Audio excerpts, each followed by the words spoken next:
우리는 하나님의 사람은 어떻게 살아야 하나 라고 하는 부분을 가지고 계속해서 얘기를 하고 있습니다. 여러분, 하나님의 사람은 다른 사람하고 특별히 살아가는 마인드가 다르다 말씀드렸죠. 그래서 비전이 다르다 했습니다. 비전. 하나님의 비전이 우리 하나님의 사람들의 비전이고 예수님의 비전이 오늘 우리의 비전인 줄로 믿습니다. 아멘. 아멘. 그래서 하나님의 비전은 창세로부터 지금까지 죄지은 인류를 향하여서 돌아오기를 원하고 마른 뼈다귀가 주님의 군대가 되고 하나님의 나라가 되기를 그렇게 원하고 있다는 거죠. 아멘. 이것이 우리의 비전인 줄로 믿습니다. 아멘. 뿐만 아니라 하나님의 자녀들이 하나님을 존중히 여기고 그리고 하나님도 우리 백성들을 향하여 당신의 은혜를 베푸는 그런 관계가 되기를 원하신다. 그래서 오늘 우리들의 비전은 나로 인하여 하나님께 존귀함을 드리는 삶의 모습으로 살아가는 것이 우리의 비전인 줄로 믿습니다. 아멘. 그리고 세 번째는 뭡니까? 우리가 천국 소망을 가지고 멀지 않은 날 우리 하나님의 나라에서 다시 만나는 것. 이게 우리의 비전이지. 우리 주님도 그런 비전을 가지고 우리를 향하여 기대하고 계실 줄 믿습니다. 아멘. 그리고 또한 우리가 하나님의 사람들은 기도하는 바가 다르다 했죠. 중보 기도하는 데에 하나님을 알지 못하는 사람들은 중보 기도할 겨를이 없죠. 자기의 기도에 바쁘니까, 자기 기원을 하고 살아가니까. 우리 성도들은 특별히 그 중보 기도하는 자리에 서서 나라와 민족을 위해서 기도한다 말씀드렸죠. 그리고 또 성도들을 위해서 기도해서 의인의 기도는 하나님이 역사하는 힘과 능력이 크다 말씀드렸습니다. 그래서 아브라함의 기도를 통하여 롯이 소돔과 고모라 땅이 멸망이 당할 때 구원함을 받았던 것처럼 오늘 우리 성도들의 의인들의 기도를 통하여 우리가 품고 있는 태신자가 주께로 돌아오고 회복해 되어지고 구원함을 받는 놀라운 역사는 반드시 일어나게 될 줄로 기대하고 기도하고 있는 줄 믿습니다. 아멘. 그렇다면 이렇게 하나님의 사람들은 비전과 또 기도하는 바가 다르고 그리고 이제 오늘 우리가 바라볼 때는 어떻게 삶을 살아야 될까? 나는 어떻게 사는 것이 맞는가? 하는 것에 대해서 생각을 한번 해보자라는 겁니다. 그래서 오늘 본문 말씀을 우리가 듣겠는데 5장 8절과 9절 말씀을 우리 다시 한번 볼까요? 이렇게 기록되어져 있어요. 같이 한번 읽어봅시다. 시작. 너희가 전에는 어둠이더니 이제는 주 안에서 빛이라. 빛의 자녀들처럼 행하라. 빛의 열매는 모든 착함과 의로움과 진실함에 있느니라. 아멘. 전에는 우리가 거룩한 사람들이 아니었습니다. 어둠이었습니다. 사탄의 그 마귀의 종이었습니다. 어둠의 자식들이었죠. 그런데 이제는 우리가 뭐라고 이야기합니까? 빛이라고 얘기합니다. 예수 그리스도를 영접하고 우리 안에 빛 대신 주가 거하여 계심으로 우리는 빛이 된 자들인 줄로 믿습니다. 그래서 우리는 다른 말로 이야기를 하면 그것을 의인이다라고 말씀하고 있죠. 그래서 의인이다 라고 하는 그런 말을 들을 때 우리는 마음에 찔림이 있지만 그러나 성경에 하나님은 우리를 향하여 뭐라고 얘기하는가 하면 너는 의인이다 라고 얘기를 하죠. 그 의인이라고 하는 말을 딱 풀어 얘기를 하면 하나님의 사람이다 라고 하는 그런 뜻을 갖고 있습니다. 그래서 의인은 어떻게 살아야 되는가 하면 빛처럼 살으라고 얘기하는 거예요. 빛처럼. 빛처럼 산다는 게 뭐예요? 착하고 의롭고 진실하게 살아가는 거예요. 한번 따라합시다. 빛의 열매는 착하고 의롭고 진실합니다. 이렇게 소개하고 있다라는 겁니다. 이렇게 살아가고 계시죠? 이렇게 살아가고 계시는 줄 믿습니다. 자, 우리가 예수 그리스도를 영접하고 예수 그리스도를 믿는 사람들을 보고 하나님은 우리는 의인이다. 그리고 의인을 딱 모아놓으면 우리를 뭐라고 이야기하는가 하면 성도다라고 얘기를 하는 겁니다. 성도, 거룩한 사람들의 무리들, 모임. 그래서 성도라고 얘기를 하죠. 그리고 그 성도들이 모여있는 자리를 우리는 교회라고 얘기를 하는 겁니다. 우리의 모임이 바로 교회라고 얘기를 한다라는 겁니다. 자, 그래서 성경에 보니까 하나님의 사람들, 의인들, 거룩한 하나님의 백성들은 하나님이 이렇게 살아야 된다 라고 하면서 가르쳐주고 보여준 것이 있는데 오늘 본문에도 나와 있는 것처럼 착하고 진실하고 의롭게 살아야 되는데 이걸 한마디로 이야기를 하면 어떻게 살아야 되는가 하면 깨끗하게 좀 살아라 라고 얘기하는 겁니다. 자, 1번 한번 읽어봅시다. 시작. 의인은 착하고 의롭고 진실하게 한마디로 깨끗하게 살아야 합니다. 여러분 한번 생각을 한번 해보세요. 여러분 생각으로 갖고 있는 의로운 사람 이미지가 어떻습니까? 이미지가 어때요? 지저분하고 말하는 게 정말 거칠고 행동하는 것도 가까이 하기 싫고 이런 건 아니잖아요. 의인 그러면 그래도 뭔가 그 이미지상 깨끗함이 느껴지지 않습니까? 호세아서 14장 9절입니다. 우리 같이 한번 봅시다. 시작. 여호와의 도는 정직하니 의인은 그 길로 다니거니와 그러나 죄인은 그 길에 걸려 넘어지리라. 아멘. 하나님 여호와의 도는 정직하대요. 바르대요. 깨끗하대요. 그래서 의인들은 그 길을 다닌대요. 의인 생각하면 정말 무엇인가는 깨끗한 것 같지 않습니까? 나와는 좀 다른 그런 모습을 보이는 것 같아요. 하나님은 하나님의 사람들을 향하여서 이렇다라고 표현해 놓은 것이 있는데 바로 베드로후서 말씀에 나옵니다. 3장 14절인데요. 같이 한번 읽어봅니다. 시작. 그러므로 사랑하는 자들아 너희가 이것을 바라보나니 주 앞에서 점도 없고 흠도 없이 평강 가운데서 나타나기를 힘써라. 할렐루야. 여기서 이야기하고 있는 사랑하는 자들아 오늘 우리를 향해서 이야기하고 있단 말이죠. 우리가 하나님 앞에서 무엇과 무엇이 없이 나타나기를 힘쓰래요? 점도 없고 흠도 없이. 사람들은 보통 보면 사람들에게 비치는 외면을 보고 굉장히 많이 애를 쓰고 있지 않습니까? 저도 주일날 교회 나올 때마다 한 군데만 좀 채워졌으면 좋겠다 싶은 자리가 있어요. 여러분들은 모르시겠지만 참 그런 부분이 있는데 여러분들도 그걸 보고 나오면서 이 부분이 좀 더 채워지면 좋겠다라는 생각이 들지 않습니까? 그래서 한국 사람들은 전부 다 보면 현빈 같기도 하고 또 이상한 큰 생각하지도 못한 꿈에도 그리는 그런 사람들처럼 되고 싶어하는 사람들이 굉장히 많이 있더라고요. 그래서 막 50이 넘으면 얼굴에 버짐이 생긴다든지 기미가 생긴다든지 이러면 환장하는 것처럼 느껴지는 거. 그래서 저희 집도 뭐 화장품이 얼마나 많은지 모릅니다. 아침 바르는 게 다르고 저녁에 바르는 게 다르고 굉장히 많이 다르더라는 겁니다. 그와 같이 우리들은 그 모습에 대해서 굉장히 많이 애를 쓰는데 사실은요. 우리 성도들은 그와 함께 힘쓰고 또한 노력해야 될 자리가 있는데 그게 무엇인가 하면 속마음이라는 거예요. 마음 씀씀이가 달라야 된다 얘기를 하고 있습니다. 그래서 의인들은요. 마음속에 점이 없고 흠이 없는 그런 모습으로 살기를 애쓰고 있다는 겁니다. 그래서 우리 마음 가운데 어두워지는 면이 있고 죄라고 하는 것이 싹 물들어올 때는 그걸 견디지 못하는 게 바로 하나님의 사람의 특징인 줄로 믿습니다. 아멘. 여러분들도 그렇지 않습니까? 죄라고 하는 것이 딱 들어오게 되어지면 거기에 붙들려 가지고 잠을 못 이루고 하나님 앞에 죄송스러운 마음을 가지고 살아가고 있는 줄로 저는 믿고 알고 있습니다. 다윗이 그랬거든요. 시편 51편 말씀입니다. 이렇게 기록되어져 있거든요. 한번 보세요. 시작. 주의 얼굴을 내 죄에서 돌이키시고 내 모든 죄악을 지워 주소서. 하나님이여 내 속에 정한 마음을 창조하시고 내 안에 정직한 영을 새롭게 하소서. 아멘. 이거 다시 이야기하면 하나님 내 속에 있는 이 죄는 보지 말아주세요. 부끄럽습니다. 이런 뜻이잖아요. 내 속에 있는 죄는 하나님 좀 안 봐줬으면 좋겠는데 짜면 좋겠노 이런 뜻이란 말이죠. 그러면서 내 모든 죄악을 지워주십시오. 더럽고 지저분한 부분 하나님 도와주셔서 지워주면 좋겠습니다. 속 사람이 더럽고 지저분한 것을 다윗은 견딜 수가 없었던 거예요. 그 모습은 어땠는지 모르겠지만 속마음은 하나님 앞에 이런 모습으로 서 있으며 하나님 내 안에 정직한 영을 새롭게 주십시오. 내 안에 점도 없고 흠이 없는 정직한 영이 새로워지기를 그는 그렇게 간절히 원했다는 겁니다. 하나님의 사람들은 점도 없고 흠도 없는 하나님 보시기에 참 깨끗한 그런 사람이 되기를 원하는 줄로 믿습니다. 아멘.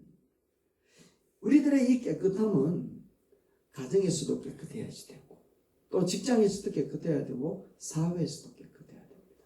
그래서 크리스천 보면 저 사람 정직해 이래 돼야 된다는 거죠. 그런데 요즘은 뉴스에 나오는 크리스천들 보면 드라마에 나오는 크리스천들 보면 아이고 좀 안 나왔으면 좋겠다 싶은 생각이 들지 않습니까? 너무너무 가슴이 아프고 답답하더라는 말이죠. 누군가가 크리스찬을 바라보면 저 사람은 믿을만해. 이래 돼야 돼요. 다윗이 골리앗과 전쟁을 하고 난 다음에 승리를 얻고는 사울에게 쫓기잖아요. 얼마나 정말 치밀하게 쫓겨다녔는지 그 할 수 있는 자리가 없었대요. 그러던 중에 한 번은 자기 무리들하고 동굴에 숨었거든요. 동굴에 숨어가지고 숨도 못 쉬고 있는데 사울의 군사들이 막 찾으러 다니다가 갑자기 사울이 점심때 뭘 잘못 먹었는지 막 배가 아파가지고 기가 마른 거야. 그래가지고 안 되겠다 하면서 호위병 한 2명 데리고 났는데 동굴에 들어가서 보면은 뭐 하니까. 그래 동굴에 들어가고 호위병은 굴 밖에 지켜라 하면서 들어가가지고 응가하고 있는데 그 안에 숨어 있었던 다윗이 그걸 보고 사울이다. 원수가 왔다. 이래 된 거야. 그러니까 다윗과 함께 숨어 있었던 이 무리들이 하는 말이 다윗 사울을 죽입시다. 지금이 찬스입니다. 지금이 찬스입니다. 죽여버리고 이제 우리 추격하고 도망자 신세 끝냅시다. 우리 너무 원통스럽잖아요. 잘못한 거 하나도 없는데 죽여버리고 우리의 정직함을 드러냅시다. 막 얘기를 하는 겁니다. 그러니까 다윗이 그래 알았다 하고 이야기를 하고는 칼을 빼들고 다윗 그 사울한테 쫓아가는 거야. 그리고는 살며시 가가지고 그 옷자락에 빼었는데 이 사울이 얼마나 배가 아프고 변비가 심해가 막 괴로웠는지 다윗이 옆에 오는 줄도 모를 정도였더라. 얼마나 힘들게 아파했는지 모르겠는데 몰랐더라. 그리고 난 다음에 돌아서는데 다윗이 어땠는가 하면 다윗이 여기서 우리를 감동시킵니다. 그 사울의 옷자락을 빼고 난 다음에는 가슴이 아파가지고 이런 고백을 하는 겁니다. 한번 읽어봅시다. 시작.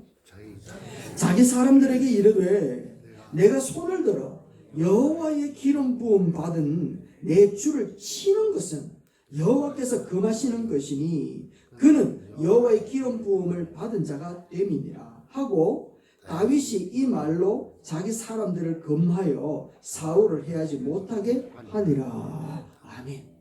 여러분 여기서 다윗이 얼마든지 사울을 처단할 수 있었어요. 다윗을 얼마든지 그 자리에서 죽여버리고 자기의 정직함을 드러낼 수 있었다니까요. 그런데 그는요 하나님 앞에 죄 짓는 게 두려웠던 겁니다. 사울 앞에 자기의 정직함을 드러내는 것보다는 하나님 앞에 자기의 정직함을 드러내는 게 그에게 더 우선이었다라는 겁니다. 그랬기 때문에 그는 자기의 그 부분들을 뒤로 하고 그 하나님께서 금하신 것에 대해서는 자기가 잘못했다고 하면서 회개하고 있는 것을 우리에게 보여줍니다. 여러분 자기가 죽을지도 모르고 계속 힘든 시간이 계속 지연되어질지도 모르는데 다윗은 하나님 앞에 죄 짓는 것, 하나님 앞에 점이나 흠이나 티끌이나 어두운 면들이 보이는 것이 더 싫었던 거예요. 이게 바로 의인의 삶이라는 거예요. 여러분 하나님의 사람은 하나님 앞에 부끄러움이 없는 모습으로 살아가기를 애쓰는 사람이 되는 줄로 믿습니다. 아멘. 두 번째는요. 한번 읽어봅시다. 시작. 의인은 욕심이 없습니다. 하나님의 사람은 욕심이 없대요. 하나님을 향하여 바라보고 있었던 안목이 세상을 향하여 눈을 돌리니까 가슴에 딱 들어오는 게 뭔가 하면 비교의식이 들어옵니다. 아, 쟤가 내보다 더 많이 가졌네. 상대적으로 나는 덜 가졌다라는 겁니다. 피해의식이 찾아오는 거죠. 그래서 나는 저 사람보다 못해. 아니야. 더 잘나기 위해서 경쟁 사회 속에는 그 사람을 이기기 위하여 욕심을 부리기 시작을 합니다. 그러다 보니까 사회적으로 악한 영향력이 나타나게 되어질 수밖에 없었던 것이죠. 그런데 하나님의 사람들은요, 하나님과 나만을 바라보기 때문에 다른 사람하고 비교하여 느끼는 그런 감정들이 없다. 오히려 저 사람을 향하여 더 큰 축복과 그 사람을 위하여서 우리들이 헌신하는 자리를 찾아갈 수 있다는 거죠.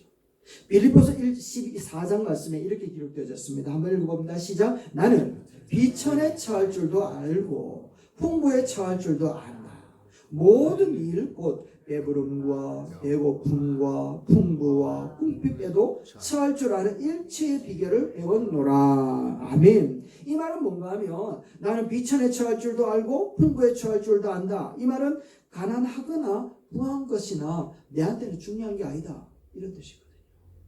우리는 부한 것이 다 중요하잖아요. 그런데 바울은 그거 중요한 거 아니다 얘기하는 겁니다. 배고파도 괜찮고 배불러도 괜찮고 높은 자리 있어도 괜찮고 낮은 자리 있어도 괜찮다. 낮은 자리에 있다고 해가지고 비굴하거나 열등감 생기는 거 아니라 얘기하는 겁니다. 높은 자리에 있다고 해서 교만하거나 우쭐하지 않다라는 겁니다. 하나님과 나 사이에서는 그게 중요한 게 아니라는 거예요. 하나님과 나 사이에 진짜 중요한 것은 하나님과 나의 관계가 중요한 것이지 하나님과 나 사이에 그 부가 들어오는 것을 중요하게 여기지 않는다라는 겁니다. 그런데 하나님과 나 사이와 관계없이 세상과 나 사이에 딱 서 있는 사람은요, 그 속에 어마어마한 것들이 들어와 버리는 거예요. 페르시아의 왕이었던 벨사살이라고 하는 왕이 있었습니다. 벨사살. 이 왕은요, 얼마나 포악했던지 이스라엘에서 그 성전에 있는 기물들을 다 가지고 왔거든요. 그리고 거기에다가 술을 따라가지고 칼칼칼칼 마시면서 저녁마다 잔치를 벌이고 저녁마다 음란에 완전 폐악을 저질렀던 사람이었습니다. 그러던 중에 하나님이 보시고는 너무너무 기분이 나빠서 저 쳐다나고 싶은 마음이 꿀뚝 같았는가 봐요. 그래서 흰 벽에 손이 갑자기 딱 나타나더니 말이야. 글자가 막 휘갈겨지기 시작을 하는 거예요. 이 벨사살 왕이 갑자기 그걸 보니까요, 이거는 이상하다. 이건 징조다. 신이 나타난 징조다. 큰일 났다. 이게 무슨 뜻이냐 무슨 뜻이냐 하면서 그 페르시아에 있었던 모든 술사들을 다 부르는 점쟁이들 뭐 하는 사람들 다 불렀던 겁니다. 그런데 아무도 모르네. 아무도 모르네. 그래가지고 이 이제 왕이 도대체 저 글이 뭐냐 좀 해석해봐라 라고 이야기를 하면서 이런 이야기를 하는 겁니다. 다니엘서 5장 7절에 이렇게 얘기를 해요. 제가 한번 읽어볼 테니까 한번 보세요. 왕이 크게 소리질러 누구든지 막론하고 이 글자를 읽고 그것을 해석한 다음에 내게 보여주면 자주색 옷을 입히고 금사슬을 그 목에 걸게 하고 그리고 내 나라의 세 번째 위치가 되어지는 통치자로 삼아줄게 라고 약속을 했다는 거 아닙니까? 그러니까 거기에 왔던 학자들, 점치는 사람들은 전부 다 왕이 내리는 하사품을 받고 세 번째 위치 오르기 위해 가지고 집중했겠죠. 그런데 집중하면 뭐합니까? 글자를 해석이 안 되는 거예요. 도저히 안 되니까 사람 누군가 하는 말이 이렇게 얘기합니다. 임금님이시여, 내가 알고 있는 한 사람이 있는데 그 사람은요 신통방통한 사람. 그러니까 그 사람을 불러가지고 이거 한번 해석해봐라 라고 이야기를 하면 충분히 할 겁니다. 이 사람은 진짜 신통방통합니다 라고 하면서 쫙 불렀어요. 불러가지고 벨사살 왕이 얘기를 하는데 그 사람이 왕한테 얘기를 합니다. 그 사람이 누군 줄 압니까? 다니엘입니다. 다니엘이 뭐라고 얘기하는가 하면 이렇게 얘기합니다.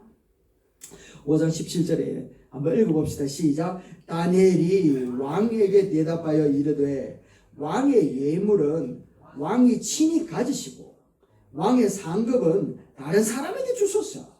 그럴지라도 내가 왕을 위하여 이 글을 읽으며 그 해석을 아뢰리이다. 아멘. 이게 뭔 뜻인가 하면 다니엘에게 있어서는 그런 자주색 옷이 필요 없다. 금목걸이 관심도 없다라는 겁니다. 왕의 세 번째 위치 올라가는 거 나는 한 번도 생각해 본 적이 없다라는 거예요. 사람들은 어쩌면 제밥에 관심이 있었던 거예요. 위치 올라가고 그 하사품 받는 데에 관심이 있었지만 다니엘은요 하나도 관심이 없었다라는 겁니다. 오히려 그래 안 해도 내가 할 도리는 하겠습니다 라고 하면서 그 문제를 풀어내더라는 겁니다. 여러분, 하나님의 사람들은요 재물 준다고 해서 마음이 흔들리는 사람이 아니라는 겁니다. 하나님의 사람은 한 자리 준다고 해가지고 그렇게 흔들리는 게 아니라니까요. 요셉이라고 하는 사람도 마찬가지였습니다. 요셉도 한번 보세요. 이렇게 얘기를 합니다. 창세기 39장 9절인데 이렇게 얘기합니다. 한번 읽어봅니다. 시작. 이 집에는 나보다 큰 이가 없으며 주인이 아무것도 내게 금하지 아니하였어도 금한 것은 당신뿐이니 당신은 그의 아내임이라. 그런즉 내가 어찌 이 큰 악을 행하여 죄를 지으리까. 아멘. 요셉이 그런 하인이잖아요. 그리고 그 보디발 장군의 아내하고 짝짝꿍이 되면 그의 앞날은요 완전히 탄탄대로일 수밖에 없단 말이죠. 눈만 한번 찔끔 감으면 성공할 수 있다니까요. 한 번만 마음을 고쳐 먹으면 그는요 떵떵거리면서 전화위복이 된다라는 겁니다. 그런데 하나님 하나님의 사람이었던 이 요셉은 자리에 욕심이 있거나 부귀 영화에 욕심이 있었던 것이 아니라 하나님 앞에 내가 죄를 어떻게 짓겠습니까? 라고 고백을 하면서 거기에 흔들리지 않더라는 겁니다. 여러분, 하나님의 사람은요, 살아가면서 욕심이 생길 수 있단 말이죠. 아들에 대한, 자식에 대한 욕심도 생기고 재물에 대한 욕심도 생기고 지위에 대한 욕심도 생긴단 말이에요. 그러나 그것 때문에 하나님 앞에 서 있는 우리의 신앙이 흔들리는 사람이 아니라는 것을 얘기하고 있다는 겁니다. 여러분들은 하나님의 사람으로서 우리가 욕심 앞에 흔들리지 않는 그런 믿음을 가질 수 있게 되길 주의 이름으로 축원합니다. 아멘. 할렐루야. 마지막입니다. 자, 의인은요, 이런 삶을 살아갑니다. 한번 읽어봅시다. 시작. 희생하며 천국을 소망하며 삽니다. 어떻게 한다고요? 희생하고 천국을 소망한대요. 불교에는 의인이라고 하는 말은 없는 것 같아요. 제가 잘 몰라서 하는 말인지 모르지만, 그런데 어떤 사람은 많은가 하면 도인은 많아요. 도인. 그렇죠. 그렇지 않습니까? 도사들은 많더라고요. 도사들. 어떤 스님은요, 옷을 이제 그런 옷을 입고 난 다음에 지팡이 들고 산에 올라가서 예언하고 깨달음이 탁 입고 난 다음에 이제 바위에 앉아가지고 하는 말이 산은 산이요, 물은 물이로다. 뭐 알지도 못하는 말들을 막 얘기하는 그런 사람들 많이 봐요. 그 사람들이 뭔가 도를 깨달았어. 그래서 사람들이 착 찾아오면 자기가 깨달은 도를 착 슬퍼를 하잖아요. 그래서 우리는 그 도를 깨달은 그 사람을 보고 뭐라 그러다요? 도인이라고 한다니까요. 도를 깨달은 사람을 도인이라고. 그리고 또 그걸 가르친다고 해서 뭐라고요? 도사라고 얘기한다니까요. 술법을 막 해하는 사람이 도사가 아니고 도를 가르치는 사람이 도사. 학교에서 교육을 하는 사람을 교사라고 얘기하잖아요. 도사가 그런 사람들이라니까요. 그런데 기독교는 그렇지가 않은 것 같아요. 기독교는 도를 깨달음으로 끝나는 것이 아니라 그 깨달음을 가지고 다른 사람을 위하여 섬기며 살더라는 거예요. 심지어는 자기 목숨을 내어놓으면서 희생하며 살더라는 거예요. 이게 바로 도인과 우리 성도 간의 차이라는 겁니다. 여러분, 도만 깨닫는 도인이 되지 마시고 섬김과 헌신이 있는 교인이 되기를 주의 이름으로 축원합니다. 아멘. 빌립보서 2장 4절 한번 보세요. 이렇게 이야기합니다. 시작. 각각 자기 일을 돌볼 뿐더러 또한 각각 다른 사람들의 일을 돌보아 나의 기쁨을 충만하게 하라. 아멘. 복음은 듣고 끝나는 자들이 아니라 그것을 듣고 진리를 우리를 자유케 했다라는 것을 깨닫고 난 다음에 어떻게 한다고요? 섬기면서 산다는 거예요. 다른 사람을 향하여 베풀면서 산다라는 것을 이야기하는 겁니다. 누구처럼? 예수님처럼. 그래서 말씀에 있는 것처럼 자기 일을 돌아볼 뿐만 아니라 다른 사람들을 일을 돌아보아서 우리 모두 함께 주를 향하여 기쁨으로 영광 돌리는 것. 이게 성도의 모습이고 하나님의 사랑의 모습이라는 겁니다. 누가복음에 보면 사마리아인이 나옵니다. 이 사마리아인을 우리는 어떤 사마리아인이라고 소개를 하고 있는가 하면 선한 사마리아인이라고 얘기해요. 그 당시에 유대인들에게 있어서 사마리아인은요, 지옥의 불쏘시개였단 말이죠. 내가 사마리아인 이방인으로 태어나지 않게 하셔서 하나님 감사합니다. 이런 기도가 공공연하게 나오던 시대였습니다. 그런데 사마리아인이 선하다, 이거는 상식적으로 있을 수가 없고 법적으로 율법적으로도 있을 수 없는 이야기라는 거예요. 그런데 예수님이 말씀을 하는 겁니다. 사실은 예수님이 선한 사마리아인이다 라고 얘기하지는 않았어요. 한 사마리아인이라고 얘기합니다. 자, 이 사마리아인이 강도 만난 사람을 만나는 거예요. 그런데 이 레위인이나 제사장들은 그것을 보고 피해서 갔다 얘기를 하는데 이 사마리아인은요, 그것을 보았다라는 거예요. 그리고 가까이 갔어요.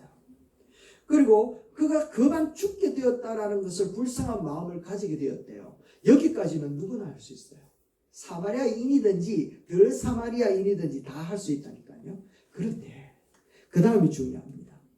가까이 가서 기름과 포도주로 그 상처를 씻어내고 싸매어주고, 그리고는 짐승에다가 나귀가 태워가지고 주막에 가서 돌봐주고 밤새도록 돌봐줍니다. 그리고 자기 볼일을 위해서 따라 돌아올 때에 부비가 더 들면 내가 더 보태주겠습니다. 이 사람 돌봐주세요 하고 맡기고 갑니다. 이렇게 일을 하더라는 거죠. 이 사람을 보고 그 율법사에게 묻습니다. 이 강도 만난 사람에게 이웃이 누구냐라고 물으니까 이 율법사가 하는 말이 자비를 베푼 사람입니다 라고 얘기합니다. 그런데 그 누구도 이 사람을 보고 선한 사마리안이라고 얘기한 적이 없어요. 그런데 우리는 이 사람을 뭐라고 얘기합니까? 선한 사마리안이라고 얘기하잖아요. 왜요?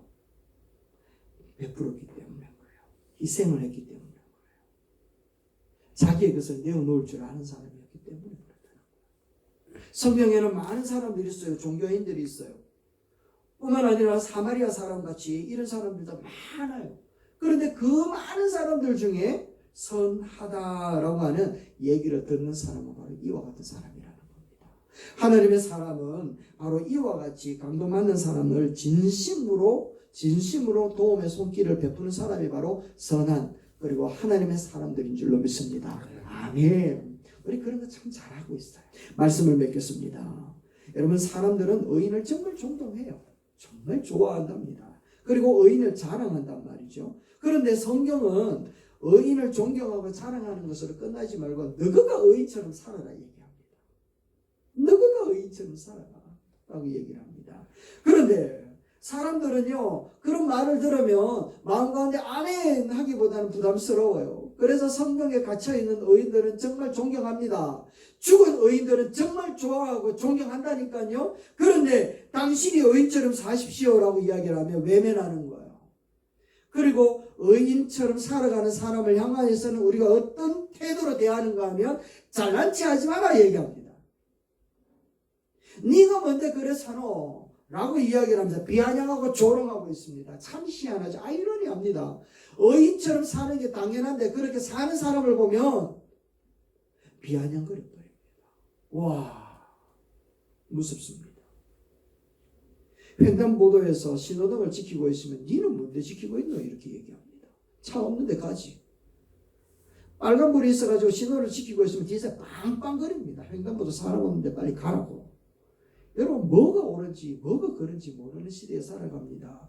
의인으로서 하나님의 사람으로서 의롭게 살아가고자 다짐하고 그렇게 사는 사람을 향하여서 네가 뭔데? 라고 얘기를 하고 있는 시대에 살아가고 있는 우리들의 모습입니다. 여러분, 거룩한 하나님의 사람으로 살아가는 사람은 극히 드문 것 같아요. 마지막 때의 믿음을 보겠느냐? 라고 했던 하나님의 예수님의 그 간탄스러운 메시지가 오늘 우리 귀전에 들려지기를 원합니다. 천사들 앞에서 우리를 향하여서 정말 자랑한다고 하나님이 정말 자기의 손바닥에 우리의 이름을 기록해 놓으시고 보배롭고 존귀한 사람들로 영적인 하나님의 사람으로 거룩한 하나님의 사람이라고 우리를 불러줬는데 우리는 살아가는데 의롭게 살아가는 것을 굉장히 부담스러워하고 있다면 여러분, 지금 우리가 다시 한번 하나님 앞에 떳떳하게 살아가고자 다짐해야 되지 않겠습니까? 우리가 마음을 깨끗하게 욕심을 버리고 희생하며 천국을 소망하며 하나님을 바라보면서 과거에는 어둠이었지만 지금은 의인처럼 살아야 될 줄로 믿습니다. 아멘. 천사들이 볼 때도 과거에는 죄인이었는데 이제는 의인이구나. 우리 가족들이 볼 때에도 과거에는 좀 달랐는데 지금은 와, 확실히 달라졌네. 우리 삶을 만들어가는 어제보다 오늘이 낫고 오늘보다 내일이 더 기대되는 하나님의 사람으로 우리가 다짐하고 살아가야 될 줄로 믿습니다. 아멘.